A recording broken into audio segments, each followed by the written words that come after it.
Tonight, an avalanche of shocking new information released in the Caylee Anthony murder case, providing a look into Mom Casey's troubled mind. We now know why the defense fought so hard to keep Casey's photo bucket account out of the public eye. Sinister images of skulls and skeletons. Does all this point to an obsession with death? And is there a rift between George and Cindy? Private investigator Jim Hoover claims each felt the other threw daughter Casey under the bus during the investigation. I was in Lake County 2 days ago. Is there anything there? Mom! Jeez. Issues starts now.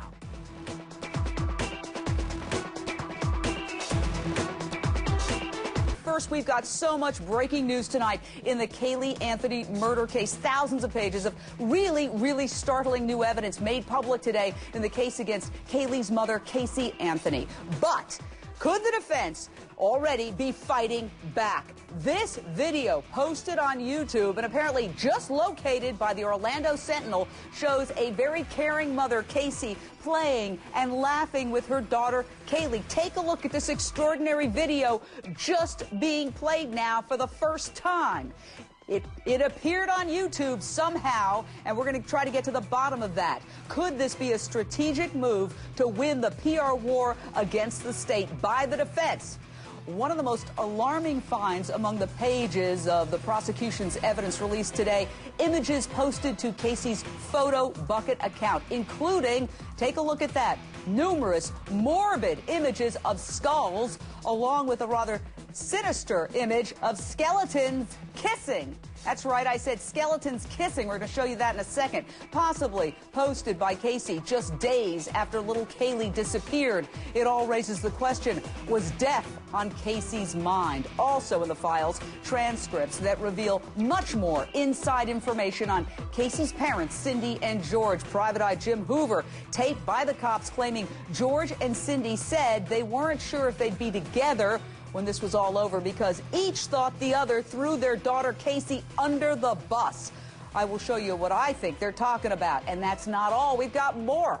Private Eye Jim Hoover also claimed that he was told Casey and her attorney, Jose Baez, ate from the same strand of licorice on opposite sides of the jailhouse glass, and that they got so close it looked like they might have been kissing. Is there any truth to this story? Or is this just Hoover talking trash? I think the latter. Baez responded to the avalanche of new evidence, saying he'll reserve comment until the discovery of some importance to the real evidence in this case. Doesn't he have a point? Isn't Baez the victim of unsubstantiated gossip at this point with a story like that? So much to talk about tonight. I'm taking your calls, but first, straight to my panel. Rachel Kugel, criminal defense attorney. Stacey Honowitz, Florida prosecutor, plus Rebecca Rose Woodland, criminal defense attorney, as well as, and boy do we know one tonight, psychiatrist Dr. Gaby Cora. And we're also going to get to Bob Keeling, who is a reporter with CNN affiliate WESH. Bob, so glad you're joining us tonight. What can you tell us about the slew of new documents and Casey apparently telling the cops that they couldn't trick a confession out of her? This is something also pouring in along with all this new documentation. Yeah, Jane, that's some pretty interesting stuff, and that actually came from October the 14th. You might remember that was the day that a grand jury indicted her for first-degree murder. She goes on basically a wild ride through the streets of Orlando. At one point, an unmarked sheriff's detective car getting run off the road. Casey and her attorney, Jose Baez, giving the explanation. They didn't realize it was law enforcement. They thought it was the media. When the cops finally got her stopped, she was very cool, very calm, expecting the indictment. And yes, she had an exchange with an Orange County detective where she told him that she said, I had an interest in helping law enforcement from the very beginning. Unfortunately, my hands were literally tied, and I was put in a position where someone was trying to trick a confession out of me. And she told that detective, that's not going to happen, Jane. So the significance of that, Stacey Honowitz, as you hear that, is that essentially they said, hey, do you want to help out law enforcement? And she's like, you're not going to trick a confession out of me. Right, I mean, you know, she said that she wanted to be cooperative, and we all saw in the beginning that she kept saying the only way she could cooperate if she was actually on the outside trying to help them, that she said her hands were tied. We certainly know that's not the case, because certainly even from the inside, she could have done everything in her power if, in fact, she knew what was going on with her child, but now we know what the story was. And so any time that she says, just in this exchange, that they're not going to trick a confession out of me is really code for I'm not helping you and I'm not going to say a word. I think that's a very good analysis. If you think you have something on me, get me. Yeah, that's an excellent analysis. That's exactly what I took away from it. We've got to take a look at this video. This video is extraordinary. It's just in. Look at this precious child, Kaylee, who now sadly is deceased, playing with her mom. Her mom looks incredibly affectionate there, hugging and kissing and playing. This just appeared on YouTube, Rebecca Rose Woodland. We don't know exactly how it got there. The Orlando Sentinel said it just appeared, and we were looking at the Orlando Sentinel, and we went to it, and there it is, and it is there for everyone to see. It's tragic, it's heart-wrenching, because we look at it knowing that this poor little girl is dead, and she was found with duct tape over her mouth. So it breaks my heart. I'm sure it breaks the heart of everybody who's looking at it. But what do you make of it? Who is the likely source of this material? Well, you know, Jane, you did say in your introduction, and I have to agree, it does seem awfully coincidental that it came in on the day that such poor information for the defense came out. You know, there's a possibility that it's just someone interested in the case, someone who happens to have, but who would have the video, Jane? I understand what you're saying. Who would have this precious video that they would release it? And you can understand if the defense did want this on YouTube, their defense has always been, she does not know what happened. She left the child with someone, and then the child disappeared. Now, we know now that that story seems very inconceivable, but in this country, innocent until proven guilty, and the defense, of course, wants to paint her as a loving mother, a caring mother, because what loving, caring mother there you would never think would then do what the prosecution is alleging that she has done. All right, Dr. Gaby, Cora, you're a psychiatrist. As you see this video of this happy, happy child and this joyous mother playing together, I mean, this is idyllic video. How can you reconcile that with what the prosecution alleges this mother did to her child? Remember, they're alleging that she murdered this child. There's no way that we can align, you know, the ideal of having a loving mom playing with her little one and compare that to what the prosecution is saying that she did. There's no way of putting those together. Now, loving moms may have, you know, sad days or difficult times with their kids as well. But in a way, you know, the fact that someone may discipline their kids or may be upset with them doesn't mean that they're not loving on the other end also. So these are two separate things, and it's important to see that this really shows a very loving mom with her little one. Now, Rachel Kugel, why was this video held so long? I mean, there's been many days where horrible, very incriminating, very damaging information has been released about Casey Anthony. Why now? Is it that the case is getting to a crucial turning point? Well, I think that it should have been released a long time ago, and the defense should have been doing this sort of thing, because there's no question that they have been losing the battle in the publicity war here. And that is ultimately what this case turns on at this point. And frankly, what's going to lose the case for the defense is all this public perception, because as long as the jury pool is tainted with people that believe that she isn't a loving mom or isn't capable of that, then their defense options are limited, and they're in real trouble. Yeah, this is an all-out war, I think. Both sides fully engaged. You have this damaging information released today, and then you have this really idyllic footage that appears to have just been released showing mother and child at play. Extraordinary. All right, hang on, so much more to cover with these stunning developments. Do you think Casey Anthony is obsessed with death? Call 1-877-JVM says. That's 1-877-586-7297 and let me know. And another totally shocking news, Chris Brown. I'm recording. Oh, that's cool. I didn't know you could do that with that. I'm recording. We had our first look at this video just moments before going to air. We're basically both seeing it at the same time. A seemingly caring Casey Anthony plays with her beautiful daughter, Kaylee. This is a new video just posted apparently on YouTube. Our question is the defense fighting back after the state today releases thousands of pages of evidence against the mother charged with her daughter's death.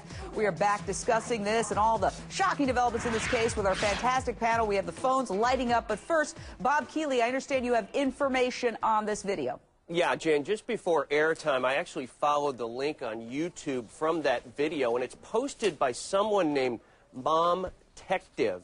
And in looking at that site, it looks to be or that video channel on YouTube, it appears to be some sort of memorial site to Kaylee that also includes video I've never seen of Kaylee with her grandfather George, Kaylee on her first birthday. There were 3 or 4 pages of comments about these videos, but it really is unusual that right at this time when all of these documents are coming out, the video is also surfacing for the first time. But again, it's supposedly by someone named Mom Tective on her own video channel there on YouTube. Where she got the videos from, I have no idea. Well, it's pretty obvious, but Mom and Tective is Mom Detective, it sounds like, right? Mom Tective. So you have to wonder, and we certainly should put a call in to see if that Mom Tective is Casey Anthony. Maybe it is Cindy Anthony, Casey's mother. Maybe it is, maybe it isn't. But we should find out whether the Anthony family released this. Certainly, it's their right. I mean, this is footage. If they have it, it's theirs. It's their right to release it. And yeah, it has to be obviously someone very close to the family who has these videos that, you know, during the course of covering this story, it's apparent that videos like this can be very valuable to certain outlets who want this access to this type of video. Yeah, absolutely. I mean, it sheds a new light, you might say, on the case. Tony, Ohio, your question or thought? Hi, Jane. I love your show. Watch it every night. Thank you. Yesterday, I seen George Anthony's attorney, and they were talking about George, and he said George is great, you know. So I was wondering, does that now mean that he is able to take his deposition? And one more really quick thing. When Lee had his deposition, he said that Casey told him Zanny took Kaylee because she was punishing her. Why was the Zanny punishing her then? Okay. Well, Stacey, why don't you take the first one, certainly. Well, we know that the last time they went into court, the judge was giving them a stay basically from taking the deposition because his feeling was the fragile state that George was in would not allow him to completely answer the questions to the best of his recollection or his knowledge. And now they're going to go back into court, and certainly the caller is right. They're going to go back into court. They're going to hear all these things. They're going to ask what the update is on George, what his mental condition is, and if the judge finds that based on either counseling or whatever he's done in these last couple of weeks to get himself back into that state where he could sit through a deposition, then the judge will order that they go ahead. Now, earlier this week, Jose Baez fought tooth and nail to try and stop those photo bucket images from going public. Now we may know why he was fighting so hard. Among the photo bucket images released today, as we said, numerous skulls. But take a look. The symbols of death did not stop here. In addition to these skulls, a couple of pictures of skeletons kissing, you can see it right there, were also posted. Now, it's possible that these eerie photos were actually posted just a few days after Kaylee went missing, because the date listed is June 26th. Of course, this is all speculation in the sense that we don't know for sure. This is obviously discovery being released. It has to go through the trial process if it can even get admitted. Dr. Cora, as a psychiatrist, what do these images tell you if, in fact, they were posted by Casey after her daughter went missing? Well, many people are fascinated with death and skulls, so the fact that they're fascinated with that and that it's become very fashionable needs to be taken into consideration and not out of context. But on the other end, if she knew that her child was not alive and she did not know about her whereabouts, then it could really mean that she was thinking about death-related issues. So that could be a coincidence, so to speak. How does Rachel Kugel, the prosecution, introduce this in a way that makes sense? Because I've covered trials where there's evidence that could be potentially incriminating, but it's just sort of put out there and the jurors have to connect the dots. Right. I mean, I think there's two ways, and it sort of depends on how the defense attacks it and what their defense is. I mean, one is to suggest that it is, as the doctor just talked about, has something to do with her mental state in the time after her daughter disappeared. But probably the better, easier, cleaner way to get it in is instead use it to establish a timeline of what she was doing when she knew, at the very least, that her daughter was missing, and that is simply that she was posting photos. Okay, Rebecca, let's cover one other issue that this private eye, Jim Hoover, claims that he heard from Cindy and George that they might not be together after all this is over because each one thinks the other threw Casey under the bus. Thoughts? Yeah, hearsay. You know, this is really hearsay. Where did he hear this? When did he hear this? When did they say this? As a defense attorney, clearly you would not allow him to testify as to this. You would object vehemently to any sort of introduction of this testimony. Where did he hear this? I mean, they threw their daughter under the bus. How did they do that? The whole thing sounds much worse to a jury than it could have been if it's taken out of context. So as a defense attorney, you do not want statements like that introduced at all. Yeah, I want to apologize because we had so many calls stacked up, but with all the breaking news, Chris Brown, as well as these videos, these extraordinary videos that just came in as we went to air, we had to get it all in, and we didn't even get half of it in. We're going to keep on top of this. Thanks to my panel, Octomom Nadia Suleiman speaks to the